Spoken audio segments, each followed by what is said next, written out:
Kennedy and former U.S. ambassador, urging the Senate to reject her cousin Robert Kennedy Jr. as the next Secretary of Health and Human Services, calling him a predator. I've known Bobby my whole life. We grew up together. It's no surprise that he keeps birds of prey as pets, because Bobby himself is a predator. Caroline Kennedy calls her cousin unqualified, with dangerous and misinformed views on vaccines, but says his personal qualities pose even greater concern. I watch his younger brothers and cousins follow him down the path of drug addiction. His basement, his garage, his dorm room were always the center of the action, where drugs were available, and he enjoyed showing off how he put baby chickens and mice in a blender to feed to his hawks. She called it a perverse scene of despair and violence. Siblings and cousins who Bobby encouraged down the path of substance abuse suffered addiction, illness, and death, while Bobby has gone on to misrepresent, lie, and cheat his way through life. She said her cousin is addicted to attention and power. Bobby preys on the desperation of parents of sick children, vaccinating his own kids, while building a following hypocritically discouraging other parents from vaccinating theirs. Caroline Kennedy, who has been reluctant to speak out about her cousin, insists he is distorting her father's legacy. Bobby continues to grandstand off my father's assassination and that of his own father. It's incomprehensible to me that someone who is willing to exploit their own painful family tragedies for publicity would be put in charge of America's life and death situations. Late tonight, I caught up with Robert Kennedy Jr. as he made the rounds on Capitol Hill. Any response to any of those allegations from your cousin saying that you're not fit to serve? He would not answer. And David, it is highly unusual for Caroline Kennedy to speak out like this, but she is doing it at a time where she could have significant impact. Tomorrow, the Senate confirmation hearings begin for Robert F. Kennedy Jr., and he will have the opportunity to address those allegations himself, David. Rachel Scott live on the Hill again tonight. Rachel, thank you. We turned now to the harrowing images coming in from South Korea tonight. Smoke filling the cabin of a passenger plane just before takeoff. 176 passengers and crew racing to escape the burning plane. Here's our chief foreign correspondent, Ian Pannell now. Terrifying moments tonight as this packed passenger plane catches fire on the tarmac before takeoff. The blaze stretching across the Airbus operated by South Korean carrier Air Busan. Security footage showing smoke rising, fire crews desperately trying to douse the flames. 169 passengers and 7 crew evacuated just as smoke starts to fill the cabin. Officials believe the fire began in the tail. Miraculously, only 3 people suffering minor injuries. This just a month after the deadliest aviation disaster in South Korea, when a Jeju Air Boeing 737 landed on its belly before skidding into a wall and bursting into flames, killing 179. David, the cause of this latest incident is now under investigation, but this was another budget airline, and they've been told to tighten their safety measures. David? Ian Pannell with us from London. Ian, thank you. Back here in the U.S. now into those mysterious drones over the Northeast. Well, tonight here, a new explanation from the White House. Here's Gio Benitez. For weeks, those mysterious drone sightings spread panic and fear, closed an airport, and raised concerns about aviation safety. But tonight, the White House saying those drones were authorized by the FAA. After research and study, the drones that were flying over New Jersey in large numbers were authorized to be flown by the FAA for research and various other reasons. At the time, the FAA was saying they were lawful commercial drones, but with the nation asking questions, some even calling to shoot them down, the FAA did not explicitly say that they were research drones. It's unclear when the FAA learned that they were. White House Press Secretary Caroline Leavitt today reading a statement from President Trump, adding some of the drones also belonged to hobbyists and private individuals, but insisting they were not nefarious. In time, it got worse due to curiosity. This was not the enemy.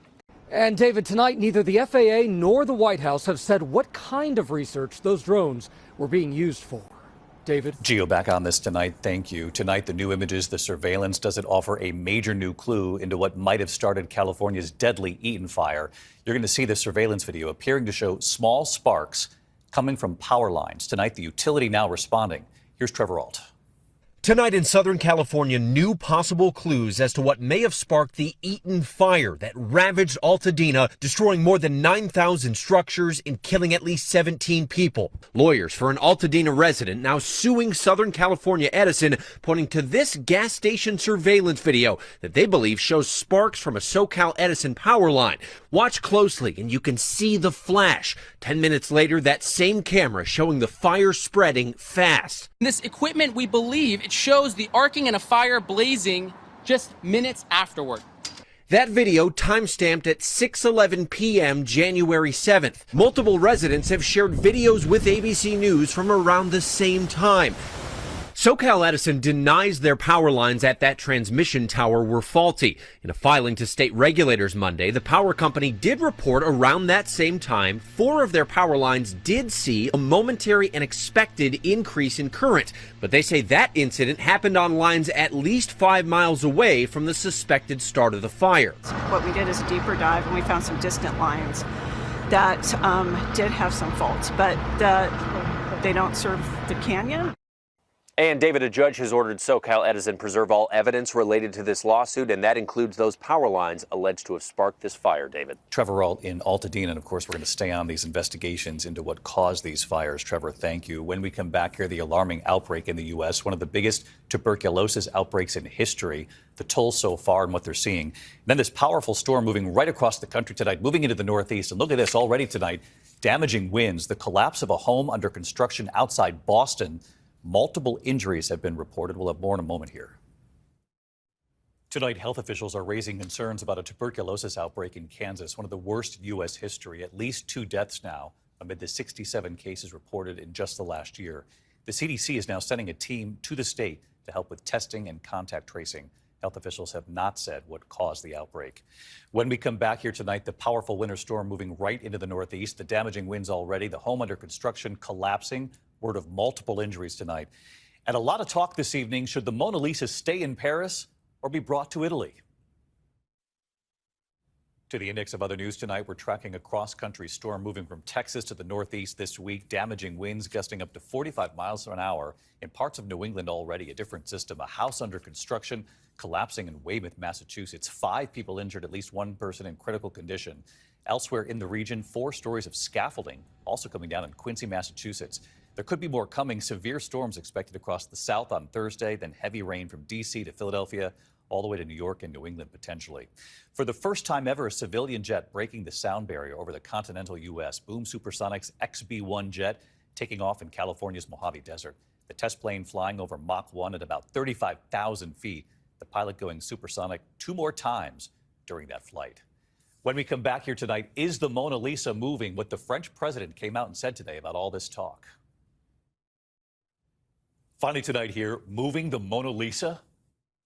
Tonight, the Mona Lisa, perhaps the most famous painting in the world, and her future.